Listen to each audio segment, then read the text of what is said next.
Vamos a orar y luego vamos a compartir de la palabra del Señor. Padre Celestial, gracias. Gracias por ser iglesia. Gracias por ser un cuerpo en Cristo. Gracias porque somos familia. Y en este día, Señor, te pido en mi corazón que aquellas cosas que tienes para hablar a nuestras vidas podamos recibirlas con humildad en nuestro corazón. Que hables, Señor, que nos ayudes a dar pasos de fe, a tomar decisiones sabias, a caminar con Cristo. Ayúdanos, Señor, en este día a entender tu palabra y aplicarla también a nuestras vidas. En el nombre de Jesús. Amén. Gracias, Jorge.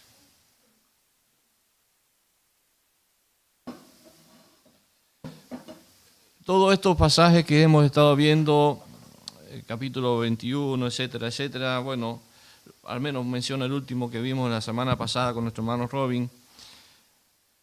Hay tres cosas fundamentales que vemos en este pasaje, o en estos pasajes, capítulo 21, capítulo 22, y vamos así viéndolo. Pero quiero señalar tres cosas al menos. La primera es que Dios cumple sus promesas. Dios cumple sus promesas. Y recuerden a Elí, el sacerdote Elí. ¿Lo recuerdan? ¿Qué fue lo que dijo Dios allí en el capítulo 2? Tu sacerdocio va a ser cortado, va a ser quitado. Tu casa va a ser quitada del sacerdocio. Y lo que vemos aquí en el capítulo 22, amados hermanos, y quizás nos va a asombrar, nos va a doler, nos va a llamar la atención, es ver de la manera en que ocurren aquellas cosas.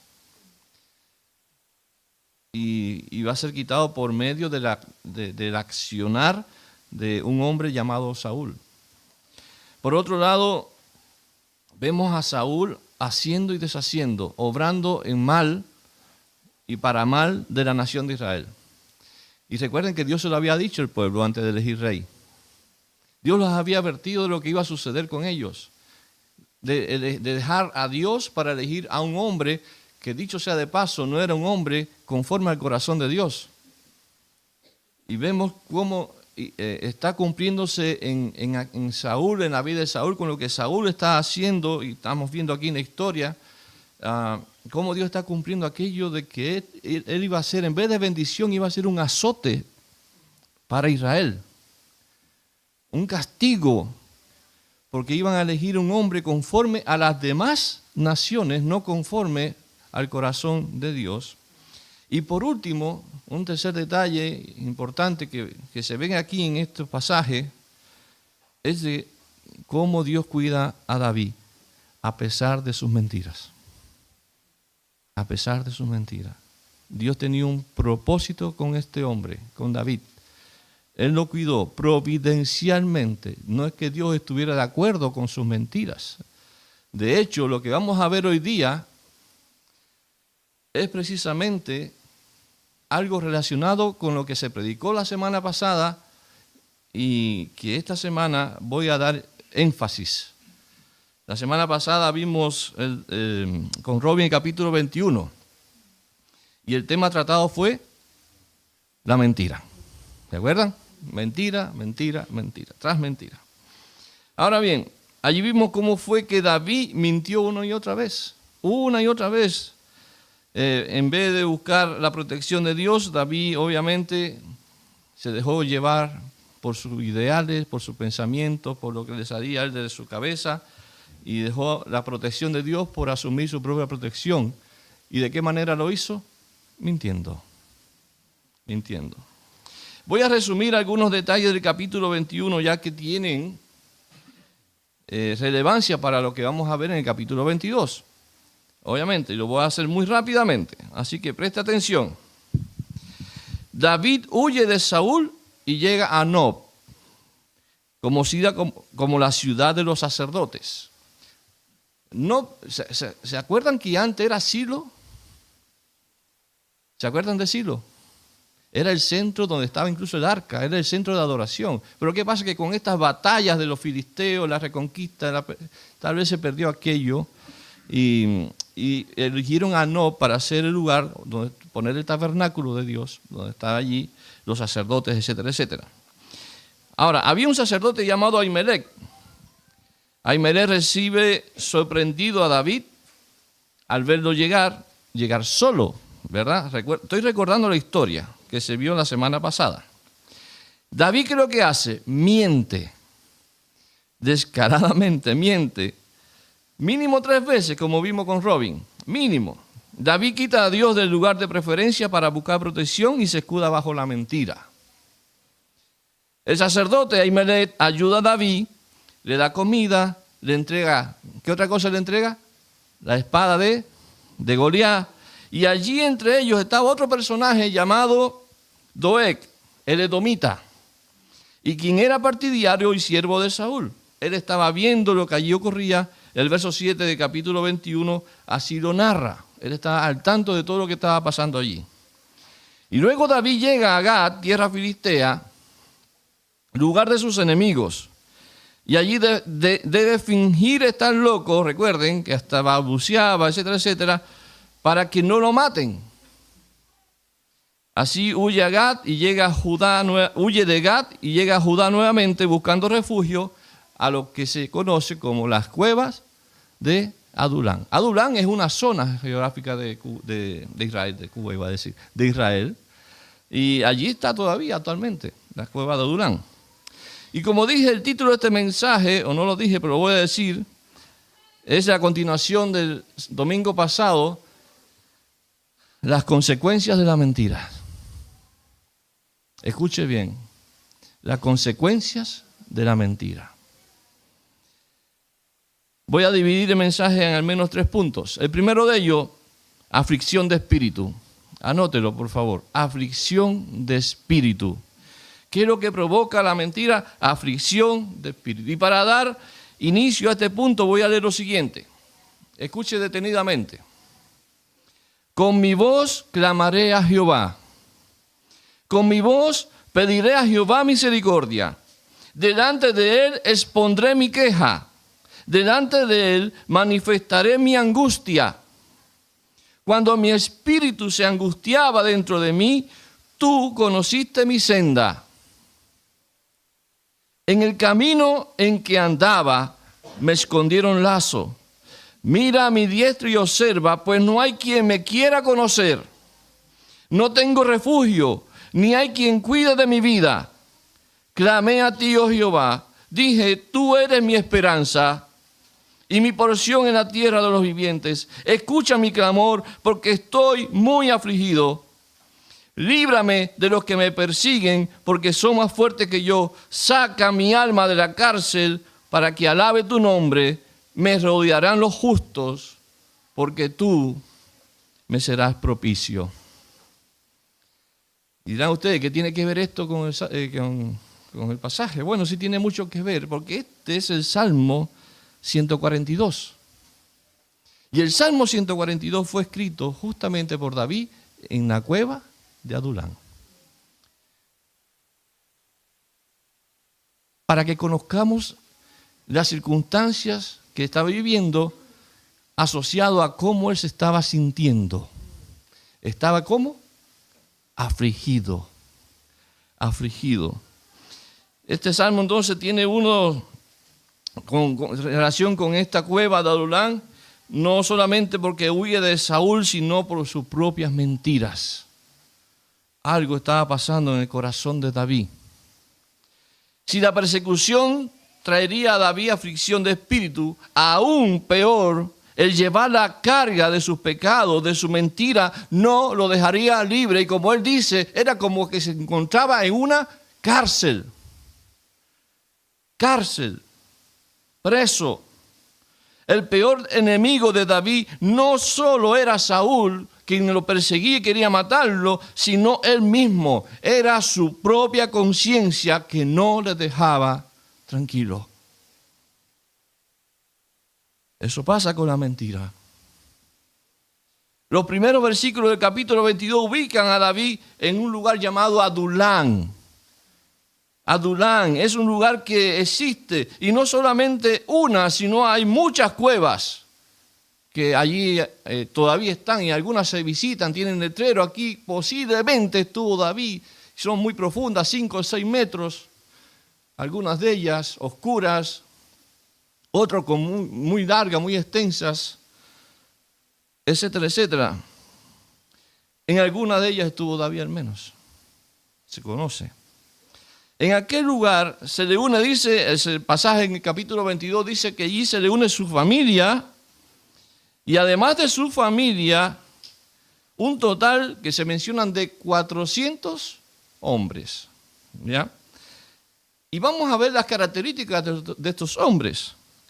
Tenían algo que los caracterizaba. Mire, eran personas que estaban afligidas, endeudados, dice, y todos se hallaban en amargura de espíritu.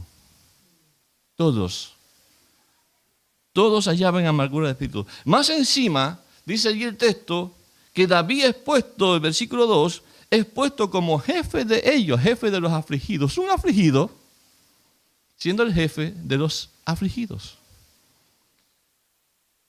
Entonces, amados, la mentira, quiero hacer notar lo siguiente: la mentira irá contigo a cada lugar donde vayas, o a donde te escondas, y dejará un camino marcado que indicará a un solo culpable, el mentiroso. Tú mismo, tu propia conciencia. En el Salmo que leímos, al final del mismo dice allí David: me rodearán los justos. Tal vez estos hombres afligidos hicieron entender a David, digo tal vez porque el pasaje no se interpreta a sí mismo en este caso, no se sabe el propósito de por qué ellos estaban allí, solamente sé que le siguieron y se juntaron con David allí. Algunos han escuchado mensajes de la cueva de Adulán, un líder en medio de la aflicción, etcétera, etcétera. Hermano, yo respeto todo aquello, pero en verdad no es el sentido del mensaje que nos quiere transmitir la Escritura. Tal vez estos hombres hicieron entender a David de que su circunstancia no era la peor. Es pura especulación. El texto no nos dice el motivo. Muchos como él huyen por deudas. Muchos como él tienen amargura de espíritu. Muchos como él buscan consuelo, buscan quien le ayude, buscan quien le escuche. Y allí estaba David, un hombre que un ratito atrás, un capítulo atrás, había mentido descaradamente. Pero entiendo que esto sirvió mucho a David para meditar en lo que hizo. Para meditar lo que hizo. Allí estaba David, uno más entre ellos, también afligido. La persecución y su conciencia de hacer lo que no debió hacer. David mintió y una de las consecuencias fue precisamente la de huir sin lograr escaparse de su conciencia. La mentira salvó por algún tiempo a David, pero trajo otra consecuencia aún peor. Segundo punto, la mentira destruye al inocente. Destruye al inocente. Los versos 6 al 19. Es extenso. No lo voy a leer todo. Y después de estar David reunido en la cueva de Adulán, David se va y lleva a su familia hasta Moab. ¿Ya? Estoy resumiendo lo que dice del 6 al 19, esos versículos. ¿Cuál era Moab? ¿Qué pasaba allí en Moab? ¿Recuerden quién era de Moab? La bisabuela de David. ¿Cómo se llamaba la bisabuela de David? Ruth, ¿ya? Entonces tal vez David encuentra allí, dado que hay lazos sanguíneos con Moab, aunque no era una nación, digamos, que amaba a Israel, todo lo contrario, pero allí encontró David refugio. David quería proteger a su familia, que estaban junto con él en la cueva de Adulán. Él sabía que su vida, la vida de su familia, corría también peligro por causa de la persecución que llevaba Saúl. Exhortado por un profeta llamado Gad, con D, David deja Moab y regresa a Judá, a Israel. Y lo que sucede aquí, créanme hermanos, que me da pena, me da dolor hasta contarlo. La muerte de personas inocentes. La muerte de personas inocentes tuvo como resultado de las mentiras tanto de Saúl como del propio David. Y lo vamos a desarrollar. Resumen del versículo 6 al 19. Aquí entra Saúl otra vez a la historia, ¿ya? Saúl se entera de David y de sus fieles seguidores que estaban con él en la cueva. Ya era un ejército de 400 hombres, mínimo, liderado por David. Saúl trata de asegurar la lealtad de su ejército. Usted lo puede ver ahí a partir del versículo 6 en adelante, a partir del versículo 7, versículo 8, etcétera, etcétera. Trata de asegurar la lealtad de su ejército con falsas promesas, con mentiras, ofreciendo cargos, tierras, viñas. Creo que pretendía Saúl que le siguieran por conveniencia a él y no a David. David no les dará lo que yo les puedo dar. Tal vez quiso decir eso Saúl allí. Por ende, acusa a sus hombres de conspirar contra él. Mientras mentira tras mentiras, nadie había conspirado contra él. Ni siquiera el mismo David había conspirado contra Saúl. Pero él se está inventando una historia. Entonces, ni su hijo, que solo trató de persuadirlo, él acusa incluso a su hijo de traición. En el verso 9 se habla de Doeg, y es importante esto, Doeg, ya mencionado en el capítulo anterior como el hombre que había escuchado, el edomita, el hombre que había escuchado la conversación entre David y el sacerdote Ahimelech, quien inocentemente había dado a David ayuda de todo tipo. Verso 10, dice Doeg que el sacerdote consultó a Jehová, mentira, por David y le dio provisiones, eso sí, entre ellas la espada de Goliat. Saúl hace llamar a todos los sacerdotes que estaban en Nob y especialmente a la familia de estos. Sigue diciendo el verso 13, lo voy a leer. Y le dijo Saúl a Ahimelech, el sacerdote, verso 13, ¿por qué habéis conspirado contra mí? ¿Quién había conspirado contra Saúl? Nadie. Pero Saúl, en su mente sucia, él se imaginaba cosas. ¿Por qué habéis conspirado contra mí, tú y el hijo de Isaí, o sea, David, cuando le diste pan y espada y consultaste por él a Dios para que se levantase contra mí y me acechase como lo hace hoy día? Ahimelech se defiende con la verdad, del verso 15, dice, ¿he comenzado yo desde hoy a consultar por él a Dios? Es una pregunta que le hace Ahimelech a David. Lejos sea de mí, nunca lo he hecho. No culpe el rey de cosa alguna a su siervo, ni a toda la casa de mi padre, porque tu siervo ninguna cosa sabe de este asunto, grande ni pequeña.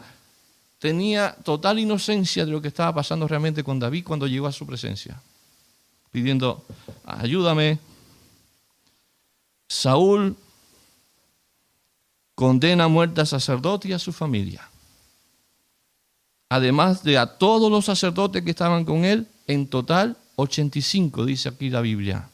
85 sacerdotes. Pero la matanza liderada por Doeg, el edomita, no quedó ahí. dice que destruyó la ciudad. Verso 19. Y a Nob, ciudad de los sacerdotes, hirió a filo de espada, así a hombres como a mujeres, niños y hasta los de pecho, bueyes, asnos y ovejas, todo lo mató. Destruyó una ciudad completa de sacerdotes. Y recordemos ahora las palabras que dije al principio. Saúl había sido llamado para guiar a Israel y destruir sus enemigos, para que peleara contra ¿quiénes? Contra sus enemigos, contra los filisteos. Pero aquí Saúl está matando a su gente, y peor aún, a aquellos que estaban directamente relacionados con Dios. Estaba quitando de sí a aquellos que espiritualmente estaban relacionados con Dios. Amados, como pueden ver, la mentira para cumplir sus deseos. Aquí la mentira no fue para ocultarse, no fue para huir y lograr escabullirse de alguien. Aquí la mentira fue concedida para destruir a personas inocentes. Esto es pecaminoso, es una bajeza, es un invento destructivo, es una mentira odiosa que no solamente es capaz de brotar del corazón de una persona como Saúl, sino también como nosotros. Cuando mentimos en contra de alguien. Estos hombres, mujeres y niños no eran enemigos, no eran un pueblo pagano, no eran idólatras, eran personas dedicadas al sacerdocio y sufrieron la peor de las consecuencias. La peor, una muerte injusta. Mataron a los inocentes por causa de la mentira, por causa del orgullo humano. Y como dije al principio también, por eso lo hice, la providencia de Dios, aunque Dios no fue, porque podría surgir la pregunta aquí, ¿por qué Dios permitió esto? Que mataran a sus sacerdotes. ¿Por qué Dios lo permitió?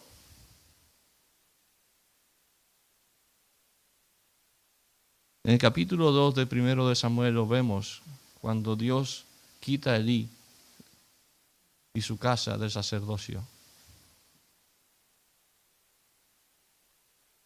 No entendemos, hermanos, pero los planes de Dios se van cumpliendo, aún con cosas que no entendemos.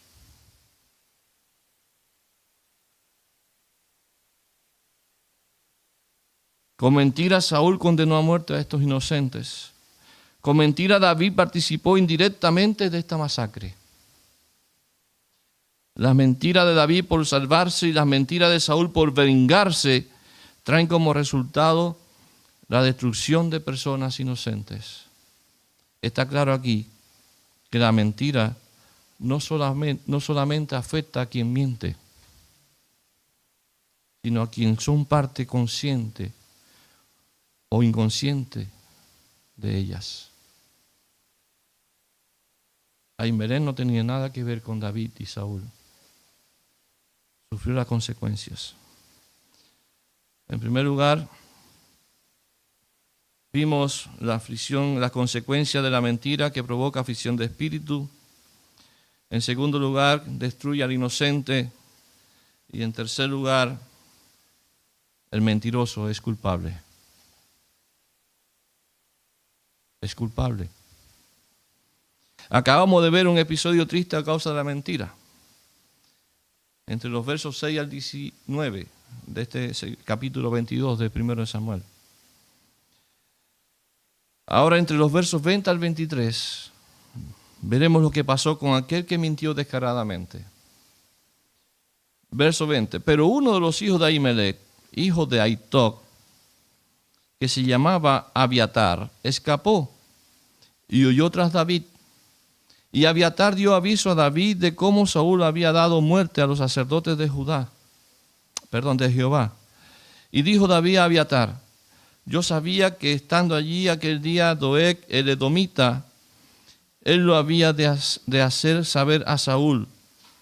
Dice David, yo he ocasionado la muerte de todas las personas de la casa de tu padre. Quédate conmigo, dice David. No temas, quien buscare mi vida, buscará también la tuya, pues conmigo estarás a salvo. Bueno, podríamos decir que sí, murió Ahimelech, que era un descendiente de Elí, pero quedó uno de los hijos de él, Abiatar. Y Abiatar efectivamente se convirtió en sacerdote, sobre todo en el reinado de Saúl, pero después fue quitado por Salomón del sacerdocio, y ahí se acabó entonces la casa de Elí para siempre. Como pudimos ver entonces, salió alguien vivo de aquella masacre y contó a David todo lo que había sucedido. Un hijo de Ahimelech escapó y luego con la desastrosa noticia llegó a David. Ahora imaginemos a David, hermanos. Pensemos en el momento que decidió ir al tabernáculo donde el sacerdote y le mintió una y otra vez.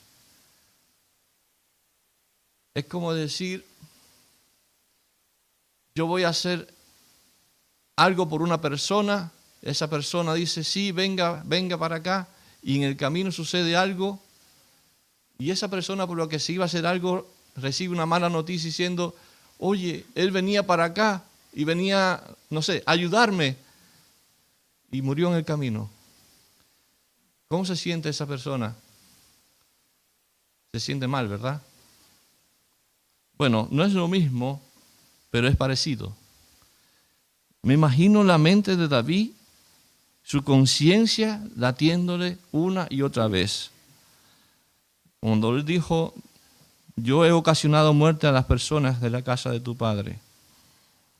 Amados, voy a leer otra porción de otro salmo, también de David. ¿Por qué te jactas de maldad, oh poderoso? La misericordia de Dios es continua. Agravios maquina tu lengua, como navaja afilada hace engaño. Amaste el mal más que el bien, la mentira más que la verdad. Has amado toda suerte de palabras perniciosas, engañosa lengua. Por tanto, Dios te destruirá para siempre, te asolará y te arrancará de tu morada, y te desarraigará de la tierra de los vivientes. Verán los justos y temerán, se reirán de él diciendo, he aquí el hombre que no puso a Dios por su fortaleza, sino que confió en la multitud de sus riquezas y se mantuvo en su maldad. El salmo continúa. Este salmo fue escrito por causa de este hombre llamado Doeg, que no solo mintió a Saúl, sino que dio muerte a los sacerdotes y sus familias. Escuchar este salmo deja entrever que David había aprendido de su error. David había aprendido de su error. Hablar así de otro que tanto como él había mentido, ahora David no solo trae tristeza o aflicción, sino toda la culpa por su mentira. Ya no se sentía mal por su mentira, sino que ahora se siente culpable por su mentira. Esto mismo fue David entonces, un hombre que no puso a Dios por su fortaleza y prefirió escudarse tras la mentira para lograr sus planes o sus propósitos no divinos. Verso 22 dice, y dijo David a Abiatar, yo sabía que estando allí aquel día Doeg edomita, él había de hacer saber a Saúl lo que allí ocurría. Yo he ocasionado la muerte de tu padre y de su casa.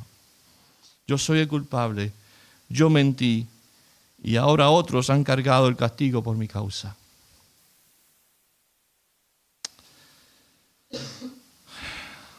David hizo este reconocimiento, hermanos. Pide a Abiatar, el hijo del sacerdote muerto, que se quedase con él para que esté a salvo. Al parecer, ya vi aquí otro David. Y hasta aquí los 3 puntos, cortitos. Los resumo así. Las consecuencias de la mentira fue el título. Y el desarrollo del primer título fue trae aflicción. Es una consecuencia. Segundo, ocasiona muerte o daño al inocente. Tercero, hace culpable al mentiroso. No se nos olvidan, ¿verdad? Trae aflicción, trae dolor o muerte a personas inocentes y es culpable el que miente. ¿Y cómo podemos aplicar este mensaje hoy? Vamos allá. La mentira es pecado.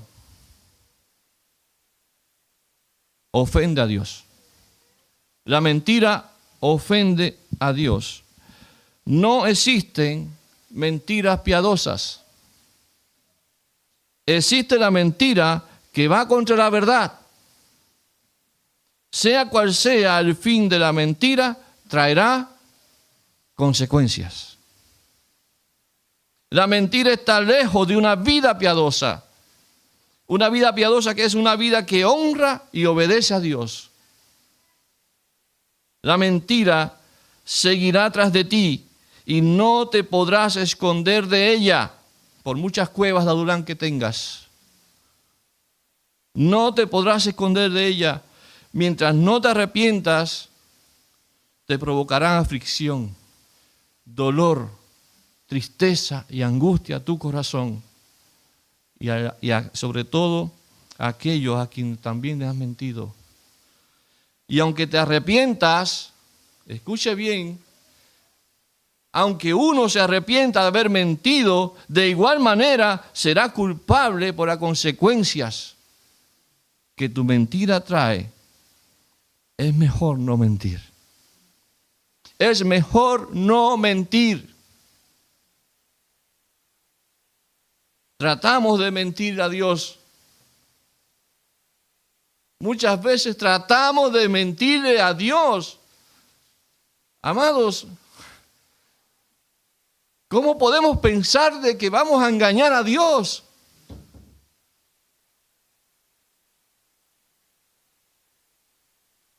He visto matrimonios casi destruidos por causa de la mentira.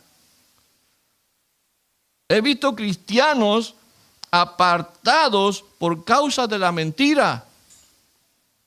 He visto divisiones en iglesias por causa de la mentira.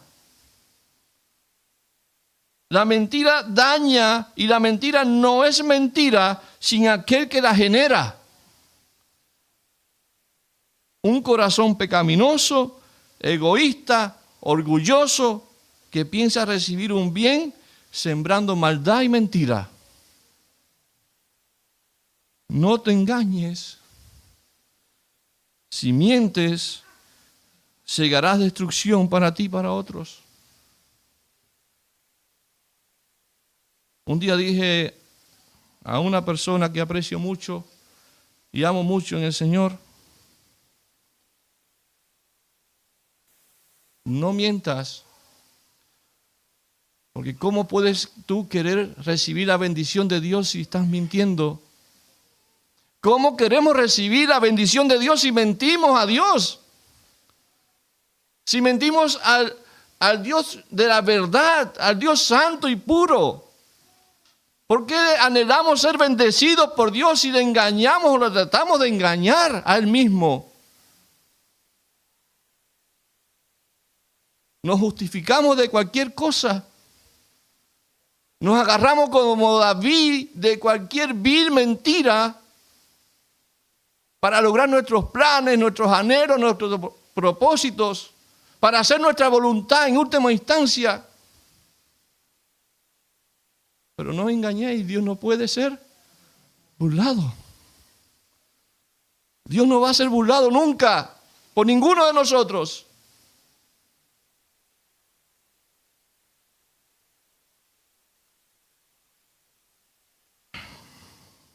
Por causa de la mentira muere gente inocente. El caso de Ahimelech es doloroso, de leerlo inclusive. Pero aún así se cumplió lo dicho por el Señor sobre la casa de Elí, que sería quitado por causa del pecado de sus hijos. ¿Qué quiero decir con esto, amados? Dios, a pesar de la mentira y de la culpa del hombre mentiroso, y cruel, Dios seguirá cumpliendo sus planes y sus promesas. Hay cristianos que mienten, hay cristianos como David que se escudan tras las mentiras para salvar su orgullo.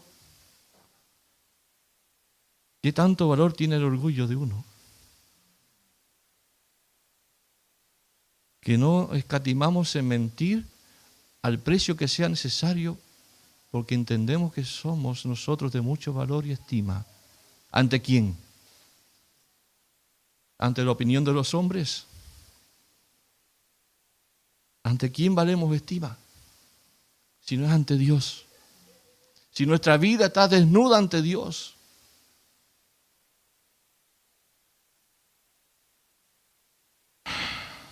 Hay cristianos que no temen a Dios y mienten ante sus ojos, sin pensar tan siquiera un segundo que a Dios nadie le engaña y que ello solo trae dolor y malestar a personas inocentes o ajenas de su propio pecado.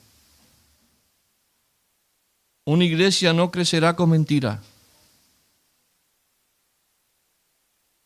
Una iglesia no será bendecida cuando hay mentira, ya sea en mí como pastor, o en sus líderes, o en cada uno de sus hermanos. El pecado nos alcanzará y toda mentira saldrá a la luz. Por favor, puedes engañarme a mí como pastor. Puedes engañar a los líderes de la iglesia. Puedo yo engañarlos a ustedes. Líbreme el Señor de hacerlo. Pero a Dios nadie lo va a engañar. Nunca jamás. Te recuerdo esto, hermanos. La mentira ofende a Dios. Nuestro Señor Jesucristo fue en la cruz del Calvario. Todos lo sabemos. Él se entregó allí por nosotros para perdonar nuestras mentiras y nuestros pecados. Ese era un plan eterno. Pero en el camino a la cruz hubieron falsos testigos, mentirosos, que usaron la mentira para lograr su objetivo: matar a un inocente. Y si el inocente murió por causa de nuestras mentiras y por cada uno de nuestros pecados, murió porque nosotros éramos los culpables. De tal como David asumió su culpa, el Señor murió por aquellos que saben decir: sí, Señor, soy culpable. Soy pecador, soy mentiroso. Quiero que me perdones y que me ayudes. Me arrepiento de mis mentiras y de mis pecados, de todos ellos. Quiero que sepas que Cristo murió por ti, por esa maldad que llevas en tu corazón oculta. Él quiere librarte de esa carga. Solo cree en Jesús y Él te perdonará. Pero ven arrepentido y en humildad de corazón. Él dice en su palabra que el corazón contrito y humillado no va a despreciar. Este mensaje no solo para dar a conocer las consecuencias de la mentira, también es un llamado a huir de ella, a apartarse de la mentira, a no pecar mintiendo, a ser transparente, a ser sincero, a ser verdadero. Eso hace a una persona más valiosa cuando reconoce su mentira y asume su culpa. La persona valiosa no es la que oculta su mentira, es la que transparenta su mentira y reconoce en humildad su pecado, especialmente ante el Dios. Pero aquellos que se esconden detrás de la mentira recibirán y sufrirán ellos mismos las consecuencias. Para los otros que reconozcan su culpa, las consecuencias cayeron sobre un solo inocente: Jesucristo el justo. Jesucristo el justo. Termino con un proverbio. El proverbio 12, verso 22 dice: Los labios mentirosos son abominación a Jehová, pero los que hacen verdad son su contentamiento. Que el Señor nos ayude a ser hombres, mujeres, hijos de Dios, que dicen y viven en verdad. En verdad. Señor, bendice tu palabra en nuestras vidas. Y sabemos, Señor, que nuestro corazón se inclina siempre a hacer el mal. Es un corazón pecaminoso que, Señor, a pesar de que hemos sido perdonados, aún seguimos dando rienda suelta muchas veces a nuestros deseos. Y yo te pido, Señor, como sé que mis pecados están perdonados, yo te pido que me ayudes a cambiar, a no hacer más mal, a no practicar el pecado, a no practicar la mentira, a tener temor de Dios que es santo y puro y que sus ojos están siempre sobre cada uno de nosotros. Señor, tú conoces nuestras palabras, nuestras acciones, pero también conoces nuestro interior, conoces aún nuestros pensamientos.